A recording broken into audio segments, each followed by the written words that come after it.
Hello student, I am S के लाल, chemistry lecturer, अष्ट शहीद इंटर कॉलेज मोहम्मदाबाद गाजीपुर। आज हम पढ़ाने जा रहे हैं इकाई 4 रासायनिक बल गतिकी केमिकल काइनेटिक्स का कंप्लीट एवं न्यू कोर्स। इस पूरे वीडियो को ज़रूर देखें ताकि बढ़िया ढंग से आपको समझ में आ जाए। पढ़ें कक्षा 12 रसायन विज्ञान इकाई 4 रासायनिक बल गतिकी chemical kinetics complete new course. पहले जाने कौन कौन से आपको हेडिंग पढ़ना है। अभिक्रिया का वेग, औसत और तात्क्षणिक। अभिक्रिया वेग को प्रभावित करने वाले कारक, इसमें आपको पढ़ना है सांद्रता, ताप और उत्प्रेरक का प्रभाव। अभिक्रिया की कोटि और अभिक्रिया वेग नियम और विशिष्ट दर स्थिरांक, समाकलित वेग समीकरण और अर्धआयु, केवल शून्य और प्रथम कोटि की अभिक्रियाओं के लिए। अब पढ़ें रासायनिक बलगतिकी, जो चैप्टर का नाम है। रसायन विज्ञान की वह शाखा जिसके अंतर्गत रासायनिक अभिक्रियाओं की दर तथा उनकी क्रियाविधि का अध्ययन किया जाता है, रासायनिक बलगतिकी कहलाता है।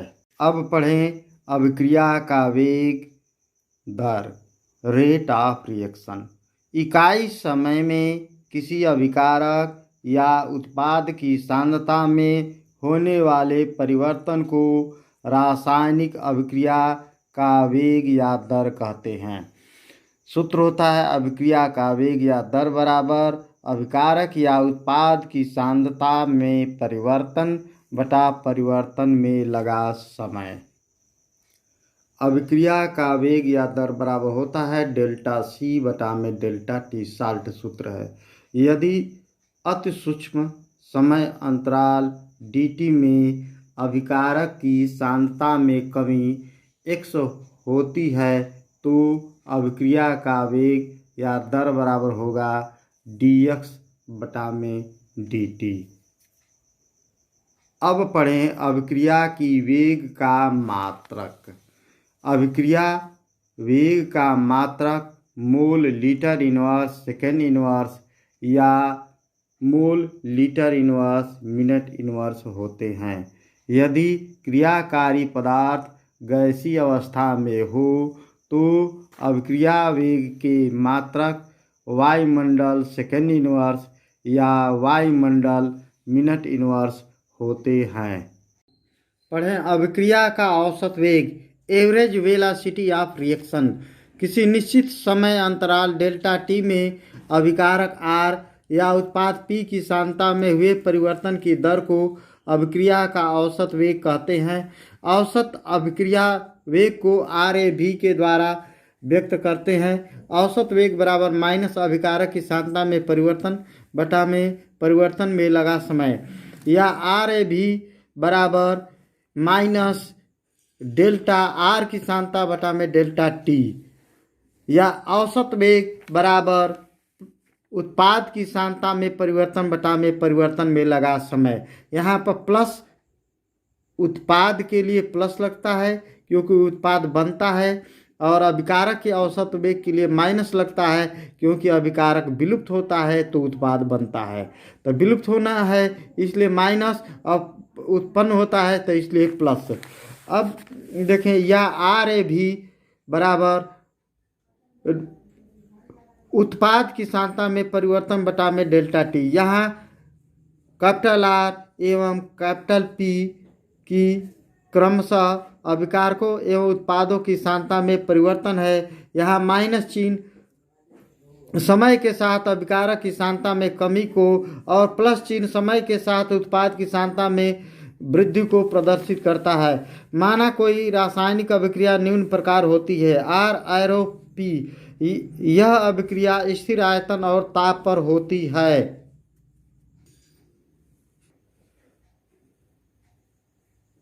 आर अभिकर्मक यानी रिएक्टेंट और पी उत्पाद यानी प्रोडक्ट को दर्शाता है।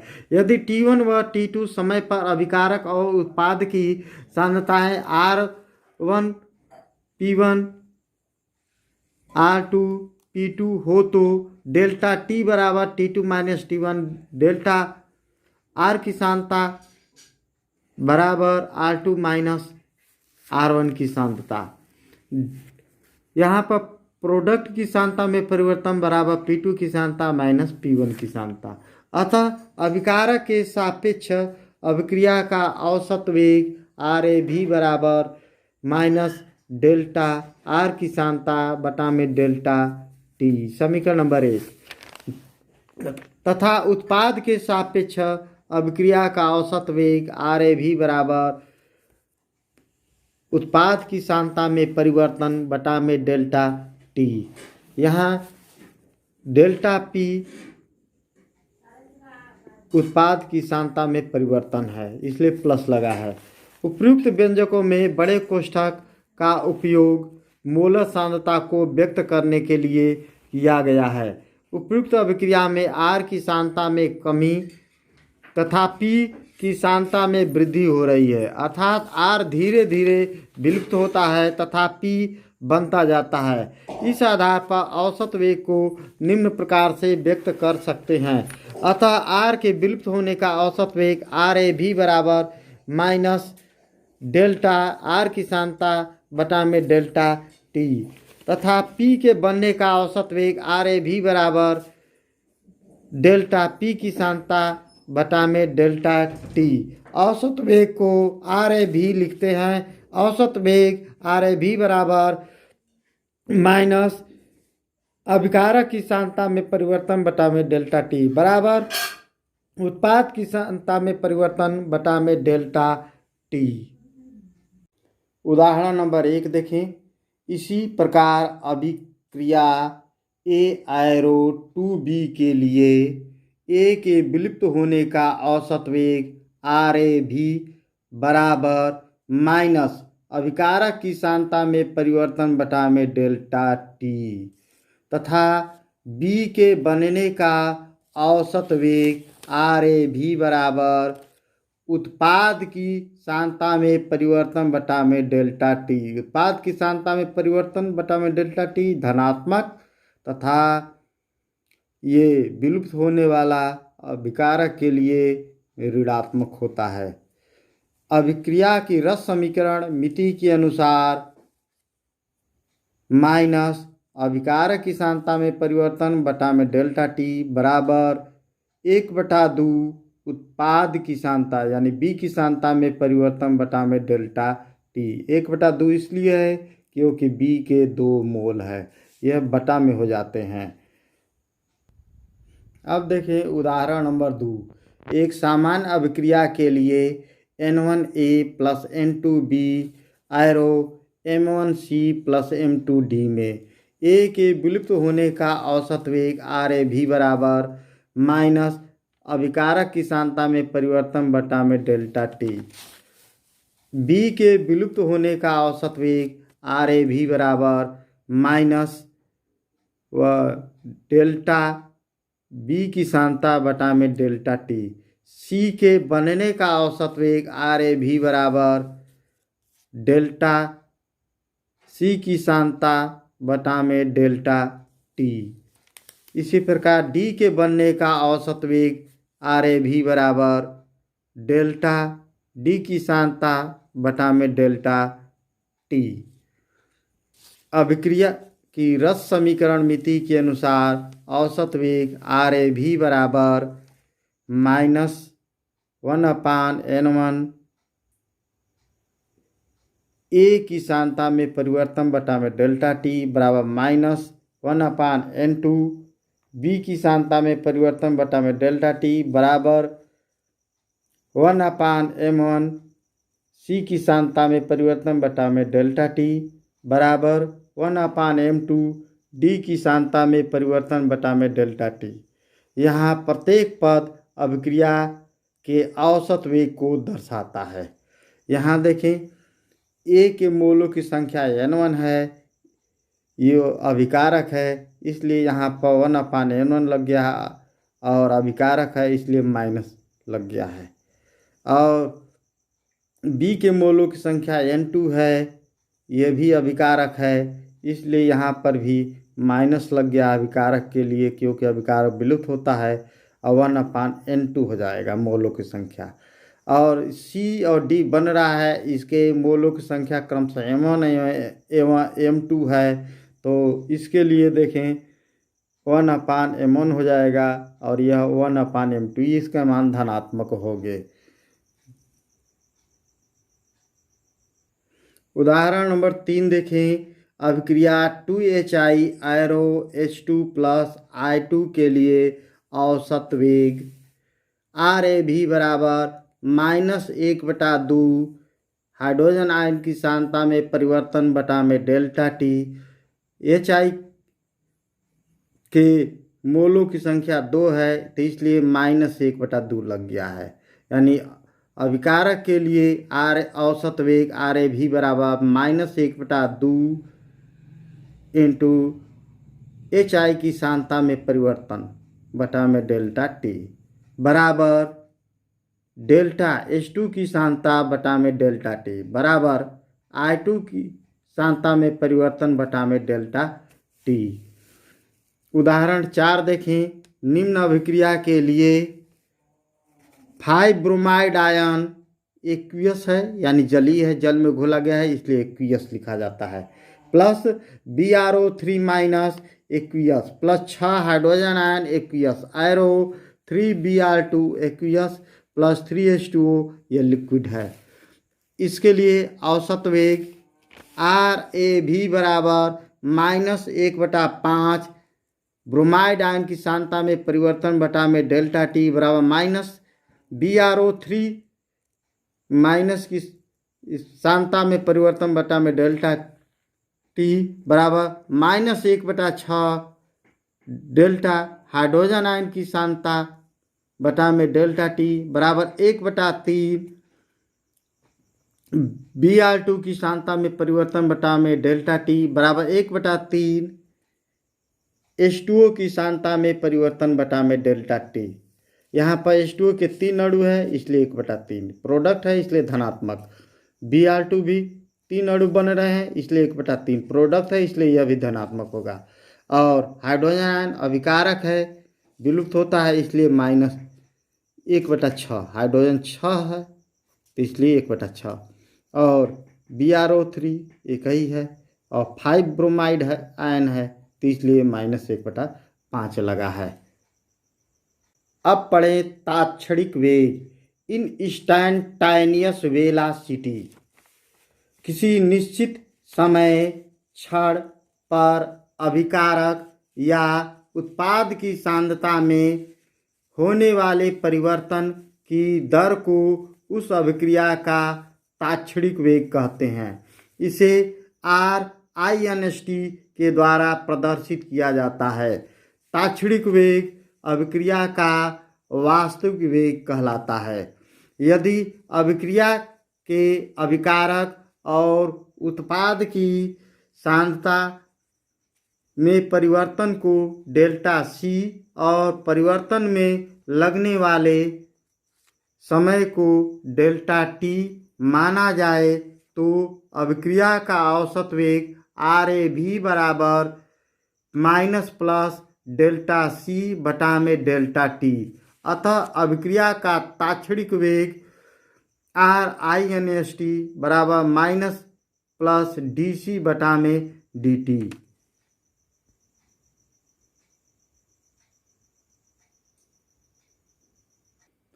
अभिक्रिया का औसत वेग बराबर प्लस डेल्टा C बटा में डेल्टा T।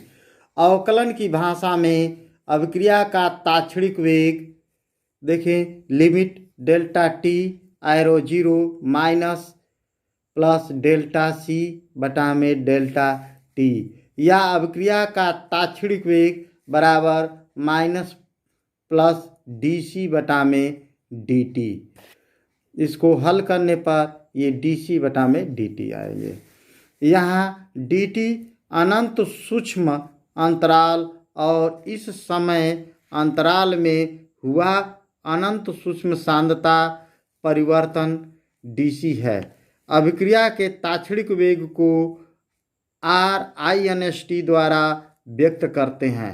अतः RINST बराबर माइनस प्लस DC बटा में DT। ये समीकरण नंबर 3 इसको मान लें। ये इंस्टैंटेनियस वेलोसिटी है। एक सामान्य अभिक्रिया N1A plus N2B arrow M1C plus M2D के संदर्भ में ताक्षणिक वेगों को निम्न प्रकार प्रदर्शित किया जा सकता है। ताक्षणिक वेग RINST यानी इंस्टैंटेनियस वेलोसिटी बराबर -1/N1 D A की सांद्रता बटा में DT बराबर -1/N2 D B की सांद्रता बटा में DT बराबर 1/M1 D C की सांद्रता बटा में DT बराबर 1/M2 D D की सांद्रता बटा में DT। यहाँ पर अभिकारक A की मोलों की संख्या N1 है, इसलिए यहाँ पर माइनस लगा है 1/N1। अभिकारक B है, इसके मोलों की संख्या N2 है, इसलिए लगा है -1/N2। यहाँ पर M1 और M2 प्रोडक्ट C और D के मोलों की संख्या क्रमशः है, इसलिए यहाँ पर इसका मान धनात्मक लगा है 1/M1 और 1/M2।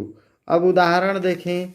अभिक्रिया N2 + 3H2 एरो 2NH3 में ताक्षणिक वेग हो जाएंगे RINST इंस्टैंटेनियस वेलोसिटी बराबर -D N2 की सांद्रता बटा में DT बराबर -1/3 D H2 की सांद्रता बटा में DT बराबर 1/2 D NH3 की सांद्रता बटा में DT। यहाँ N2 के एक अणु है, वह अभिकारक है, इसलिए माइनस लगा है। हाइड्रोजन के 3 अणु है, माइनस लगा है क्योंकि अभिकारक है, -1/3 लिखेंगे। अमोनिया प्रोडक्ट हो रहा है, 2 अणु है, तो इसलिए इसका मान धनात्मक होगा, 1/2 होगा। अब पढ़ें अभिक्रिया के वेग को प्रभावित करने वाले कारक, factors influencing the rate of reaction. पहला पढ़ें सांद्रता का प्रभाव, इफेक्ट ऑफ कंसंट्रेशन। अभिकारक का सांद्रता बढ़ने पर अणुओं की संख्या में वृद्धि के साथ साथ प्रभावित टक्करों की संख्या में वृद्धि के कारण अभिक्रिया के वेग में वृद्धि होती है। अभिक्रिया का वेग अनुपाती उसके अभिकारकों का सांद्रण, अतः अभिकारकों का सांद्रण बढ़ने से अभिक्रिया का वेग बढ़ेगा और उनका सांद्रण घटने से अभिक्रिया का वेग घटेगा। अब दूसरा हेडिंग पढ़ें, ताप का प्रभाव, इफेक्ट ऑफ टेम्परेचर। सामान्यतया ताप वृद्धि पर अभिक्रिया की दर में भी वृद्धि होती है, क्योंकि ताप वृद्धि से सक्रियित अणुओं का अंश बढ़ता है।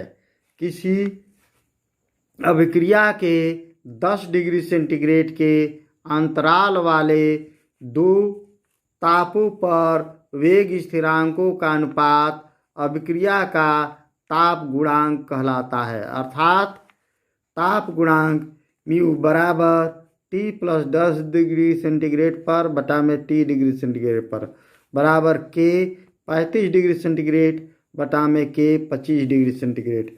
अधिकांश समांगी अभिक्रियाओं में 10 डिग्री सेंटीग्रेड ताप बढ़ाने पर अभिक्रिया की दर लगभग 2 गुनी हो जाती है।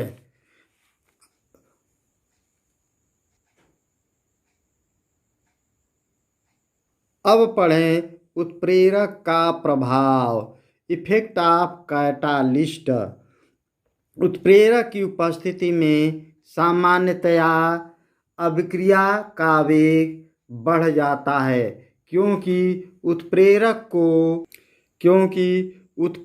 की उपस्थिति में अभिक्रिया की सक्रियित ऊर्जा EA, एक्टिवेशन एनर्जी है इसलिए EA का मान कम हो जाता है, जिससे सक्रियित अणुओं का अंश बढ़ जाता है। अब पढ़ें वेग नियम, रेट लॉ। अभिक्रिया के वेग और अभिकारकों की सांद्रता में संबंध स्थापित करने वाली समीकरण अभिक्रिया की वेग समीकरण या वेग नियम, रेट लॉ कहलाती है। अभिक्रिया का वेग dx/dt बराबर सूत्र होता है वेग स्थिरांक के गुणे अभिकार की सांद्रता पर n घात। यहाँ n अभिक्रिया की कोटि है। अब पढ़ें विशिष्ट दर स्थिरांक, स्पेसिफिक रेट कांस्टेंट। स्थिर ताप पर विशिष्ट दर स्थिरांक के अभिक्रिया की दर R के बराबर होता है जब अभिकारकों की मोलर सांद्रता इकाई हो।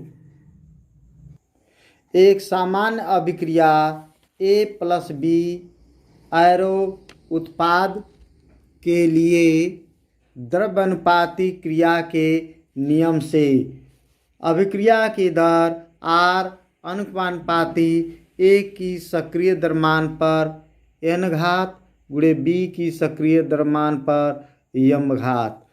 सक्रिय द्रव्यमानुपाती क्रिया का नियम कक्षा 11 से परिभाषा होती है। किसी रासायनिक समीकरण में अभिक्रिया की दर अभिकारकों के सांद्रताओं के गुणनफल के समानुपाती होता है। इसलिए यहाँ पर R अभिकारक A की सांद्रता गुणे B की सांद्रता के गुणनफल के अनुपाती है। यहाँ A बड़ा कोष्ठ में A व बड़ा कोष्ठ में B अभिकारक A व B के मोलर सांद्रण है तथा स्मॉल n व स्मॉल m उनके अणुओं की क्रमशः संख्याएं हैं। यहाँ पर A की मोलों की संख्या n है और B की मोलों की संख्या m है, तो ये घात के रूप में चला गया है, A पर n और B पर m। अभिक्रिया की दर R बराबर अनुपाती हटाएंगे तो एक स्थिरांक प्रकट होगा K गुणे 1 का सक्रिय द्रव्यमान पर n घात गुणे B का सक्रिय द्रव्यमान पर m घात। इसके मोलर सांद्रण भी बोलते हैं। यह समीकरण नंबर 1। यदि उपयुक्त समीकरण 1 में A का सांद्रता बराबर B का सांद्रता इकाई हो यानी 1 हो, तो अभिक्रिया की दर R बराबर हो जाएगा K गुणे 1 पर n घात और 1 पर m घात। 1 पर जितना भी घात हो उसका मान एक ही होगा, 1 पर जितना भी घात हो उसका भी मान एक ही होगा, तो कुल R बराबर K के बराबर हो जाएगा। अर्थात अभिक्रिया की दर R बराबर K विशिष्ट दर स्थिरांक के बराबर होता है। अब पढ़ें वेग स्थिरांक की इकाई।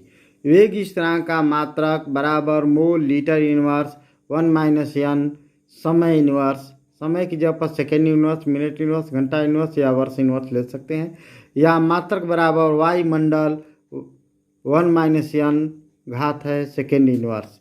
यदि अभिक्रिया गैसीय हो अर्थात क्रियाकारी पदार्थ गैसीय अवस्था में हो, जहाँ n वेग नियम में प्रयुक्त घातों का योग बराबर अभिक्रिया की कोटि बराबर 0, 1, 2, 3 आदि हो सकते हैं। अब पढ़ें अभिक्रिया की कोटि, ऑर्डर ऑफ रिएक्शन। किसी अभिक्रिया की दर समीकरण में व्यक्त अभिकारकों की सांद्रता पदों की घातों का योग उस अभिक्रिया की कोटि कहलाती है। उदाहरण देखें, अभिक्रिया A+B एरो उत्पाद के लिए वेग नियम से अभिक्रिया की दर R बराबर K अभिकारक A की सांद्रता गुणे B की सांद्रता, X A के मोलों की संख्या एवं Y B के मोलों की संख्या है। अभिक्रिया की कोटि बराबर X+Y अभिकारकों के सांद्रताओं के मोलों की संख्याओं को जोड़ देते हैं, वह अभिक्रिया की कोटि होती है। X तथा Y का मान A तथा B के समान भी हो सकता है तथा उससे भिन्न भी। कोटि के आधार पर अभिक्रियाओं को शून्य, प्रथम, द्वितीय एवं तृतीय कोटि की अभिक्रियाओं में वर्गीकृत किया जा सकता है। अब पढ़ें पहला, शून्य कोटि की अभिक्रिया, जीरो ऑर्डर रिएक्शन। वह अभिक्रिया जिसकी दर वेग अभिकारकों की सांद्रता पर निर्भर नहीं करती है, शून्य कोटि की अभिक्रिया कहलाती है। शून्य कोटि की अभिक्रिया की दर समीकरण है दर बराबर K A का सक्रिय द्रव्यमान पर 0 बराबर K स्थिरांक, क्योंकि किसी का भी घात 0 रहता है तो उसका मान 1 हो जाता है। शून्य कोटि की अभिक्रिया के लिए दर स्थिरांक का मात्रक बराबर मोल litre inverse 1 - n second inverse. इसलिए दर स्थिरांक का मात्रक बराबर मोल लीटर इनवर्स 1 n की जगह पर 0 रख देंगे तो 1 - 0 सेकेंड इनवर्स, या mole litre inverse second inverse. प्रयोगों द्वारा निम्नलिखित अभिक्रियाएं शून्य कोटि की ज्ञात हुई है। उदाहरण नंबर 1 देखें, सूक्ष्म विभाजित गोल्ड के पृष्ठ पर नाइट्रस ऑक्साइड N2O का तापीय अपघटन। देखें, N2O का तापीय अपघटन होता है गोल्ड के पृष्ठ पर, गोल्ड उत्प्रेरक का कार्य करता है, N2 और O2 में अपघटन होता है। तो यहाँ पर अभिक्रिया की दर R अनुपाती N2O की सांद्रता पर घात 0 होगा, क्योंकि यह गोल्ड के पृष्ठ पर हो रही है इसलिए सांद्रता 0 होगी। या दर R बराबर K इंटू N2O की सांद्रता पर 0, किसी का घात 0 रहता है तो उसका मान 1 हो जाता है, यानी दर R बराबर K स्थिरांक के बराबर होगा। उदाहरण नंबर 2 देखें, मॉलिब्डेनम के पृष्ठ पर अमोनिया का तापीय अपघटन। देखें, अमोनिया का अपघटन N2 और H2 में होता है। यहाँ अभिक्रिया की दर R अनुपाती NH3 का सक्रिय द्रव्यमान पर 0 घात हो जाएगा, या दर R बराबर K NH3 पर 0, या दर R बराबर K स्थिरांक हो गया। उदाहरण नंबर 3 देखें, जल के पृष्ठ पर प्रकाश की उपस्थिति में H2 एवं Cl2 के मध्य अभिक्रिया। H2 + Cl2 एरो 2HCl जल के पृष्ठ पर सूर्य के प्रकाश की उपस्थिति में हो रही है, अतः अभिक्रिया की दर R अनुपाती H2 का सक्रिय द्रव्यमान पर 0 गुणे Cl2 का सक्रिय द्रव्यमान पर 0, या दर R बराबर K H2 का सक्रिय द्रव्यमान पर 0 इंटू Cl2 का सक्रिय द्रव्यमान पर 0, या दर बराबर K एक स्थिरांक प्रकट हुआ। अतः अभिक्रिया की कोटि बराबर X+Y सूत्र से X का मान 0, Y का मान 0, अतः यह शून्य कोटि की अभिक्रिया हुई। इस सूत्र में देखें, ये X और Y कोटि है, इसीलिए यहाँ पर X और Y का मान 0 होने के कारण शून्य कोटि की अभिक्रिया हुई। अब पढ़ें शून्य कोटि की अभिक्रिया के लिए समाकलित वेग समीकरण, integrated rate equation for zero order reaction. माना कि कोई अभिक्रिया निम्न प्रकार से है। ए एरो प्रोडक्ट, अभिक्रिया का वेग dx/dt अनुपाती A का सक्रिय द्रव्यमान पर n घात, यह n घात के रूप में हो जाएगा, जहाँ स्मॉल n अभिक्रिया की कोटि है। शून्य कोटि की अभिक्रिया के लिए स्मॉल n बराबर 0, तो अभिक्रिया का वेग यानी दर dx/dt अनुपाती एक का सक्रिय द्रव्यमान पर 0 या एक का सांद्रता भी बोलते हैं पर 0 घात, या dx/dt बराबर k इंटू ए का सक्रिय द्रव्यमान पर 0, या dx/dt बराबर k। ए पर 0 है तो इसलिए इसका मान 1 होगा, यानी k एक स्थिरांक के बराबर हो गया। dx/dt अभिक्रिया का वेग एक स्थिरांक के बराबर हो गया, या dx बराबर k dt समीकरण नंबर 1 हो गया। पक्षांतर करने पर dx बराबर k dt। समीकरण 1 को शून्य कोट की अभिक्रिया का अवकलन वेग नियम डिफरेंशियल रेट लॉ भी कहते हैं। समीकरण 1 को समाकलित करने पर देखें dx का equal to k into dt का समाकलन। k स्थिरांक है इसलिए इसका समाकलन नहीं होता है, तो यहाँ 1 बराबर 1 ds का अवकलन होता है x और 1 dt का अवकलन होता है t। 1 dt का अवकलन होगा t, इसलिए यहाँ इसका समाकलन होने पर ds को 1 dx है इसलिए लिख सकते हैं x और इसको लिख सकते हैं kt प्लस c। जब भी समाकलन टूटता है तो एक स्थिरांक प्रकट होगा जिसे इस c को समाकलन स्थिरांक कहते हैं। जीरो ऑर्डर यानी शून्य कोट के लिए x बराबर 0 एवं t बराबर 0, इसकी जगह पर 0 रख देंगे, k गुणे 0 प्लस c यानी c बराबर 0। c का मान समीकरण 2 में रखने पर x बराबर kt या k बराबर x/t, यह समीकरण नंबर 3 हुआ। समीकरण 3 को शून्य कोट की अभिक्रिया की गतिक समीकरण या समाकलित वेग समीकरण भी कहते हैं। समीकरण 3 में k बराबर रेट कांस्टेंट या वेलोसिटी कांस्टेंट या स्पेसिफिक रेट कांस्टेंट है। दर स्थिरांक या वेग स्थिरांक या विशिष्ट दर स्थिरांक। x बराबर t समय में अभिकारक के सांद्रण में कमी है। शून्य कोट की अभिक्रिया का अर्धायु अब जाने। Half life of zero order reaction. शून्य कोट की अभिक्रिया के लिए समाकलित वेग समीकरण k बराबर x/t समीकरण नंबर 1। यदि t की जगह पर t हाफ हो तो x बराबर a/2, a प्रारंभिक सांद्रता है और x बराबर a/2।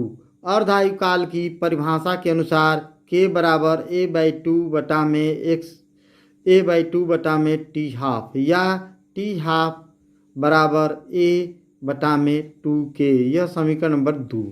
यहाँ पर s की जगह पर a/2 रखेंगे और t की जगह पर t हाफ लिखेंगे तो ये प्राप्त हो जाएगा t हाफ बराबर a बटा में 2k।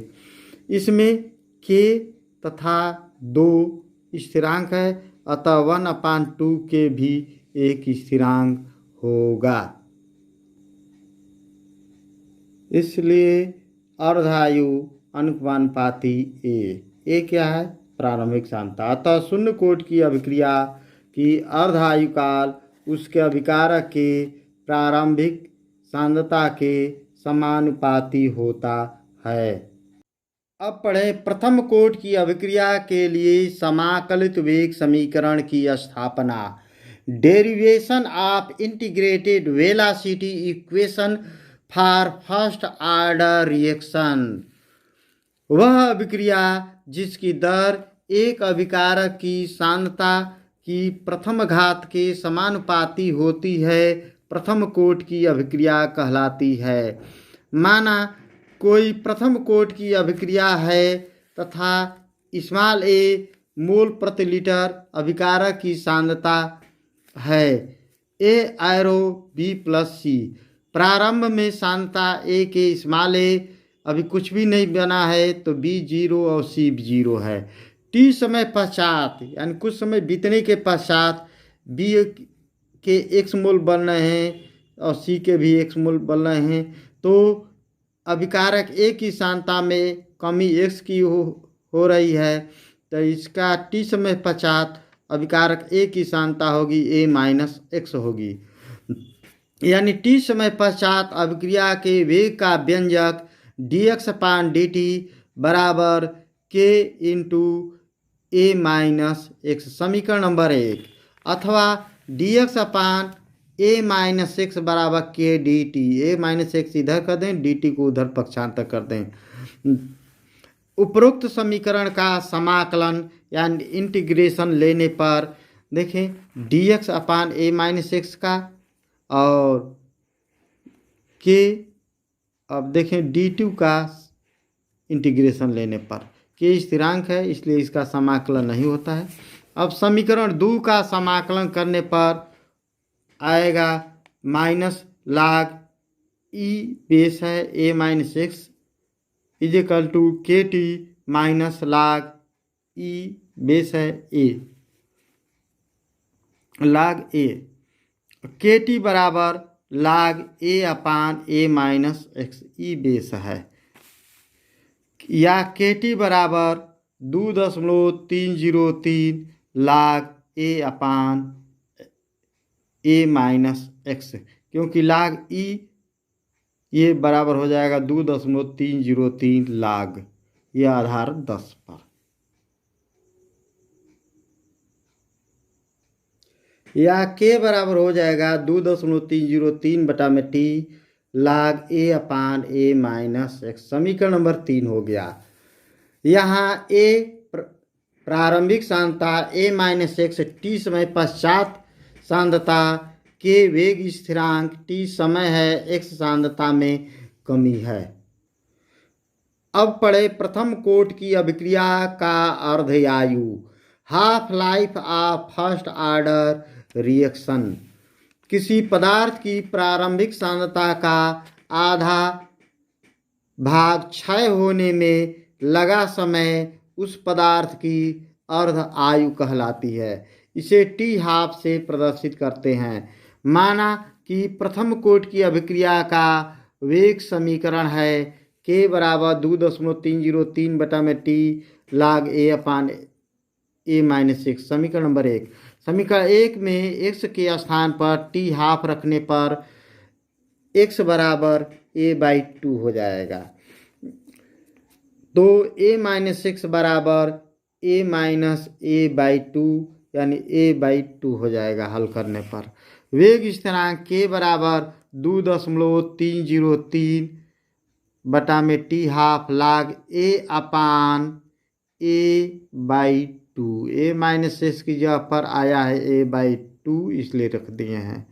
अब इसको कैलकुलेट करने पर 2.303 बटा में टी हाफ, ये 2 ऊपर चला जाएगा, a कट जाएगा यानी लाग 2 होगा। लाग 2 का मान होता है 0.3010, या k बराबर 2.303 गुणे 0.3010 यानी 3010 बटा में टी हाफ। इसको मल्टीप्लाई करेंगे तो आएगा k बराबर 0.6932 बटा में टी हाफ। यह होगा समीकरण नंबर 2। अतः अर्धायु टी हाफ बराबर 0.6932 बटा में k।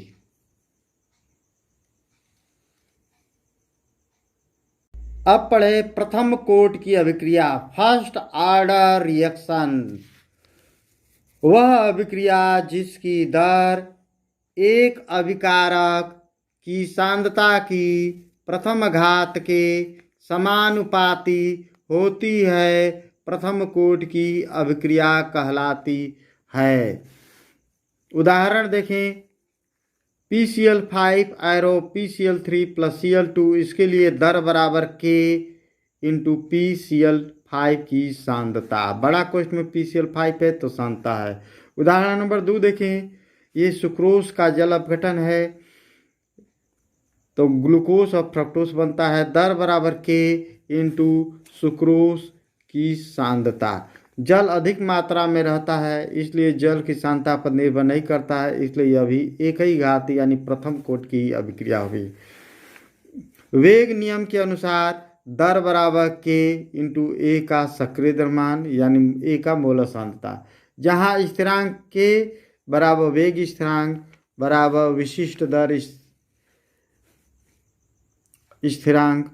इन अभिक्रियाओं के लिए वेग स्थिरांक का मात्रक बराबर मोल लीटर इनवर्स 1 माइनस n समय इनवर्स। मोल लीटर इनवर्स 1 माइनस n प्रथम कोटि है, इसलिए एक रखेंगे समय इनवर्स, या मोल लीटर इनवर्स एक में से एक जाएगा 0 समय इनवर्स। तो किसी का भी घात 0 होता है तो उसका मान 1 हो जाता है, तो इसका मात्रक समय इनवर्स होगा, या सेकेंड इनवर्स, या मिनट इनवर्स, या घंटा इनवर्स, या वर्ष इनवर्स हो सकते हैं मात्रक।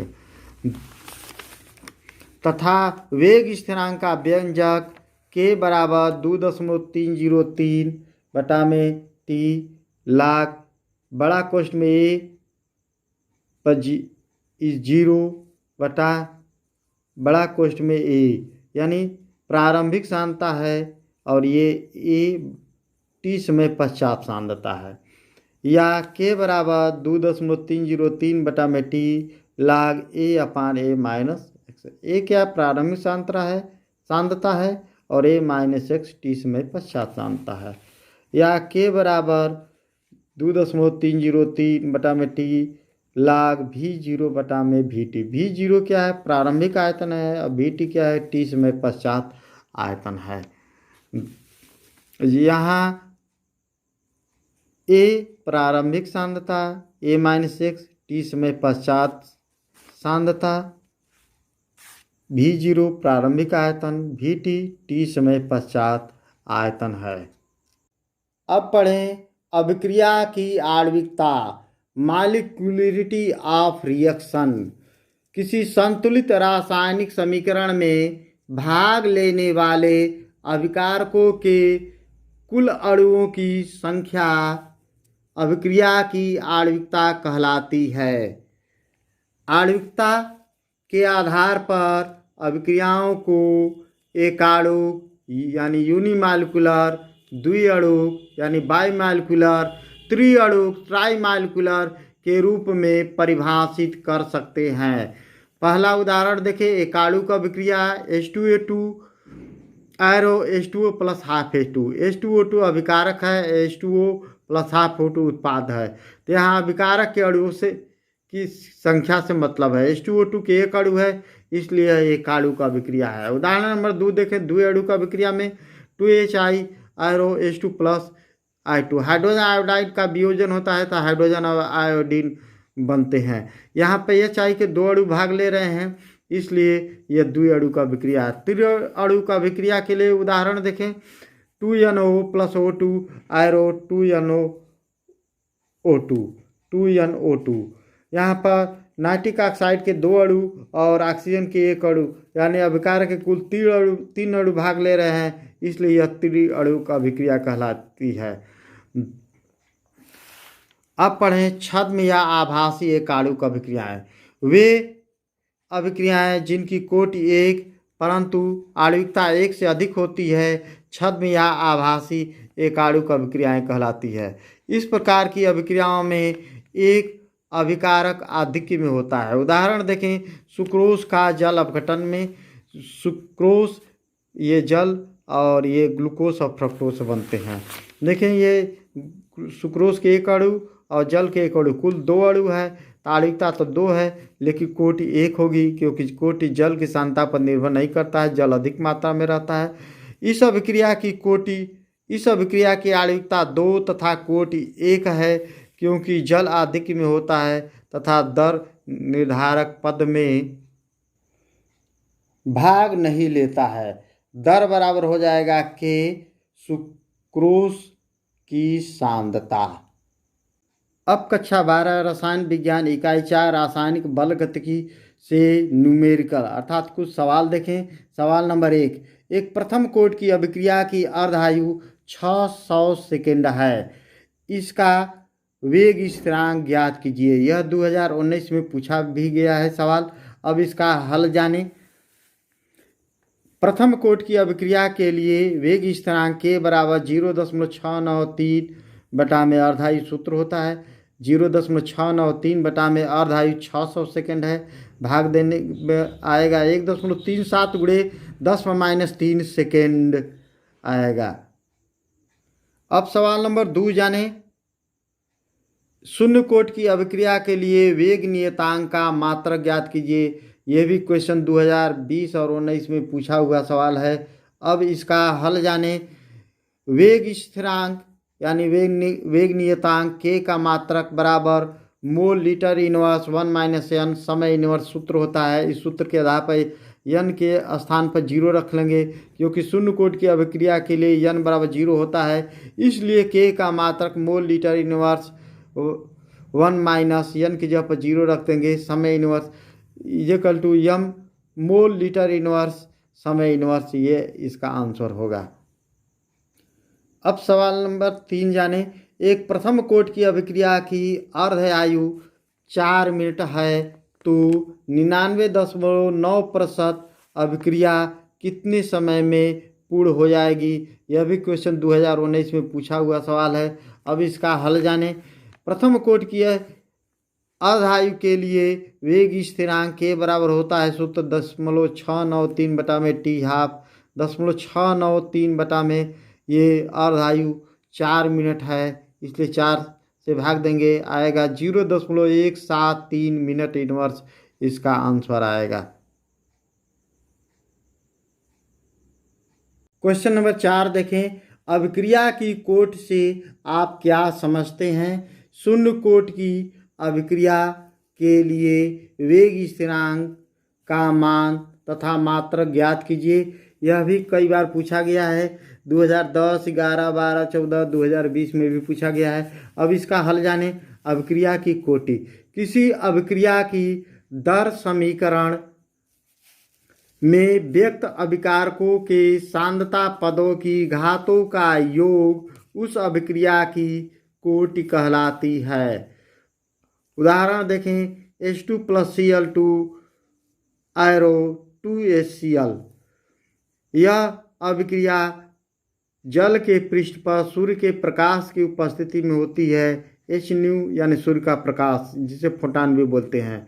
शून्य कोटि की अभिक्रिया के लिए वेग स्थिरांक k बराबर x/t। k का मात्रक बराबर x का मात्रक बटा में t का मात्रक। x का मात्रक बराबर मोल प्रति लीटर बटा में समय का मात्रक सेकेंड होता है। k का मात्रक बराबर मोल लीटर इनवर्स सेकेंड इनवर्स, ये इसका हल हुआ।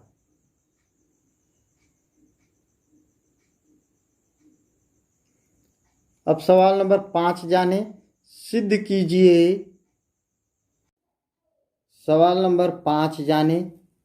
सिद्ध कीजिए कि प्रथम कोटि की अभिक्रिया 99.9% पूर्ण होने में लगा समय अर्धायु काल का 10 गुना होता है।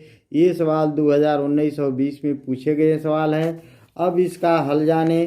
प्रथम कोटि की अभिक्रिया के लिए वेग स्थिरांक के बराबर 0.693 बटा में अर्ध आयु, पुनः t 99.9 बराबर 2.303 बटा में k log a/a-x।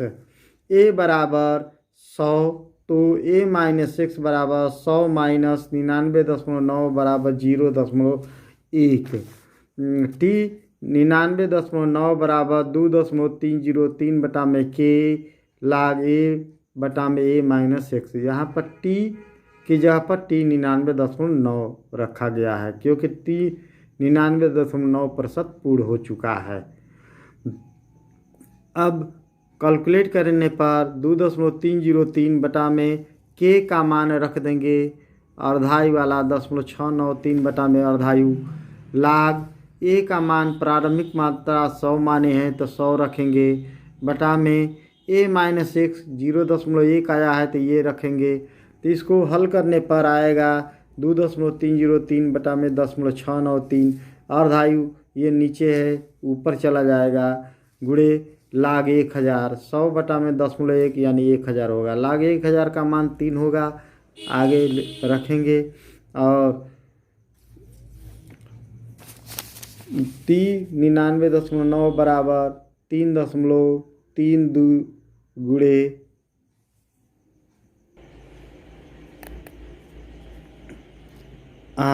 ये कैलकुलेट करने पर आएगा 3.32 गुणे टी हाफ गुणे 3 का इसमें 3.32 का गुणा होगा लगभग, तो आएगा 9.96 गुणे टी हाफ, यानी 9.96 गुणे टी हाफ। 6 हटाएंगे तो ये 10 हो जाएगा, यानी ये लगभग 10 के बराबर हो गया। तो टी 99.9 बराबर 10 गुणे टी हाफ, हेंस प्रूव्ड। यही हमें सिद्ध करना था। अब सवाल नंबर 6 जाने। एक प्रथम कोट की अभिक्रिया 10 मिनट में 20% पूर्ण हो जाती है। अभिक्रिया के 75% पूर्ण होने में कितना समय लगेगा? ये क्वेश्चन 2014, 16 और 20 में पूछा गया है। अब इसका हल जाने। प्रथम कोट की अभिक्रिया के लिए वेग स्थिरांक के बराबर 2.303 बटा में टी log a/a-1 सूत्र होता है। प्रथम दशा में 20% पूर्ण होने पर टी बराबर 10, x बराबर 20 एवं a बराबर 100, a प्रारंभिक सांता 100 माना गया है। तब k बराबर 2.303 बटा में 10 log 100 बटा में ये 80 हो जाएगा, क्योंकि a बराबर x बराबर 20 दिया है, a बराबर 100 होता है, तो a - x बराबर 80 हो जाएगा। इसे कैलकुलेट करने पर 2.303 बटा में 10 भाग देंगे तो 0.2303 गुणे 0.0969 आएगा। log 100 बटा में 80 को कैलकुलेट करेंगे, यानी आएगा 0.022 मिनट इनवर्स। log 100 बटा 80 को हम लिख सकते हैं log 10 बटा 8, यानी कैलकुलेट करने पे इतना आएगा और मल्टीप्लाई करेंगे तो इतना आएगा। द्वितीय दशा में अभिक्रिया के 75% पूर्ण होने पर माना अभिक्रिया T1 मिनट में 75% पूर्ण हो जाती है। T बराबर T1 तथा x बराबर 75।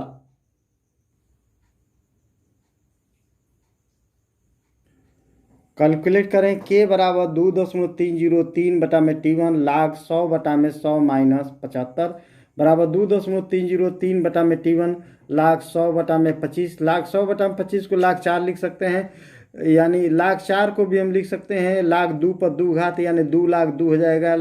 2 गुणे log 2 का मान 0.3010 होता है, यानी k बराबर 2.303 बटा में T1 बराबर 2 गुणे 0.301 में गुणा करेंगे तो इतना आएगा, यानी इसको और आगे हल करेंगे तो हल करने पर आएगा, यानी k का मान इतना प्राप्त हुआ। अब इस k का मान समीकरण 1 में रखने पर 0.022 बराबर 2.303 बटा में T1 गुणे 10.6021, यानी T1 पर कर दें तो T1 बराबर 2.303 बटा में 0.022 गुणे 0.6021 मल्टीप्लाई करेंगे और भाग देंगे तो 63.03 मिनट आएगा। ये हुआ आंसर।